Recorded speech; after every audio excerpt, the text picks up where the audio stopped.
कफ को जिंदगी भर शांत रखना है, शमित रखना है, सम अवस्था में रखना है। तो सबसे अच्छी चीज जो उन्होंने बताई है, वैसे तो सैकड़ों हैं, लेकिन मैं सबसे अच्छी चीज पहले बता रहा हूं।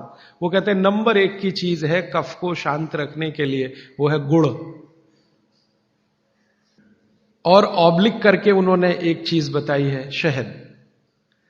तो वो कहते हैं कि जो शहद खा सकते हैं वो शहद खाएं, जो नहीं खा सकते वो गुड़ खाएं।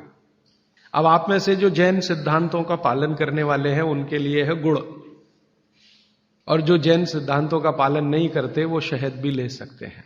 तो 3 चीजों की अब बात मैं कर रहा हूं। पहली चीज हो गई शुद्ध तेल, दूसरी चीज हो गई गाय का घी, और तीसरा हो गया गुड़। उल्टे से शुरू करता हूं, गुड़ कफ को कैसे शांत रखेगा। आधुनिक विज्ञान की जानकारी कुछ मैं आपको इसमें जोड़ना चाहता हूं। कफ जब भी बिगड़ता है तो शरीर में एक तत्व की बहुत कमी आ जाती है, वो है फास्फोरस। केमिकल है एक फास्फोरस।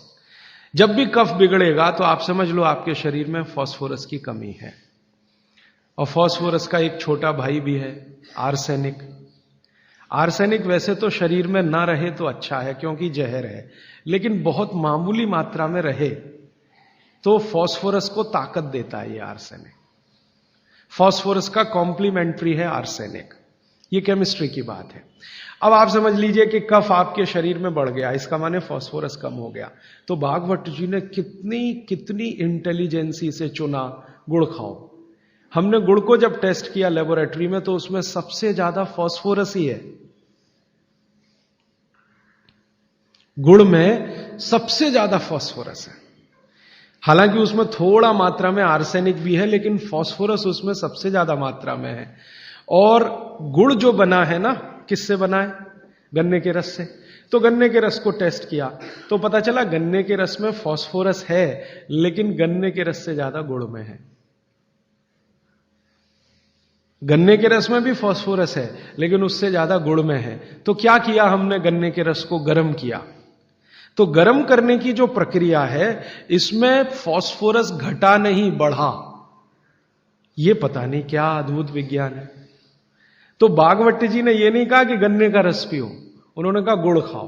गन्ने के रस को भी वो कह सकते थे क्योंकि फास्फोरस उसमें है, लेकिन गन्ने के रस से ज्यादा बेहतरीन स्थिति का फास्फोरस गुड़ में है, जो सबसे जल्दी हजम होता है। ये गुड़ ऐसी अद्भुत चीज है जो 1 दिन के बच्चे को भी खिलाया जा सकता है। 1 दिन के बच्चे को, आज बच्चा पैदा हुआ, आप शाम को उसे गुड़ दे सकते हैं, आज ही दे सकते हैं। हाँ, तो आप जो है एक ऐसी स्थिति में है जहां आपके पास कई चीजें उपलब्ध हैं, उनमें से भागवती जी चुनकर दे रहे हैं कि देखो ये है। अब गुड़ बनाने के पहले एक और चीज बनती है जिसको मराठी में कहते हैं काकवी। तरल गुड़ कहिए उसको, तरल गुड़। राब कहते हैं कई लोग उसको, राब, राजस्थान में राब कहते हैं। वो ये कहते हैं कि गुड़ और राब में आपके पास अगर चॉइस है तो राब खाइए, वो गुड़ से भी ज्यादा अच्छी है। तो राब हमने बनवाई और उसको टेस्ट किया लेबोरेटरी में, तो गुड़ से बेहतरीन स्थिति का फास्फोरस राब में है। तो आपकी जिंदगी का इसको हिस्सा बना लीजिए, हिस्सा। कफ की जिंदगी में तकलीफ कभी भी नहीं आए जो आप राब और गुड़ खाएं। यह आपकी जिंदगी का हिस्सा हो जाना चाहिए। दोस्तों, सबसे पहले तो चैनल सब्सक्राइब करें, फिर लाइक, कमेंट और शेयर करें। और हाँ, हमारा एंड्रॉयड ऐप डाउनलोड करना ना भूलें।